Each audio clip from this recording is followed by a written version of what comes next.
Bu şehrimizde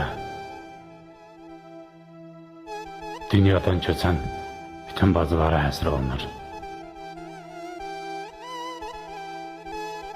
Ağrılı acılı günlərim olub, ağrılı acılı günlərim olub, bacım tək halıma yanan olmadı. O məni tək qoyub gedəndən sonra dərdimə heç kimsə qulaq asmadı. Ne olardı bir imkan verərdi Allah. Bir gecə qonağı olun bacımın. Daha şəkillər də təsəlli olmur. Ne olardı üzünü görün bacımın.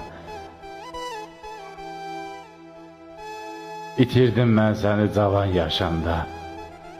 Ağlım da qalmadı daha başımda. Göz yaşım qalıbdı məzar daşında. Şəkli yaraşmadı daşa bacımın. Ürəyim dolubdu qara bulut tək. Dərdimi anlayan bacım, hardasan?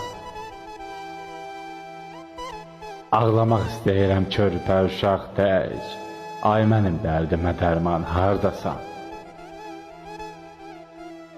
Tək qoyub getdiyin iki övladın, qaldı gözü yaşlı ana istədi.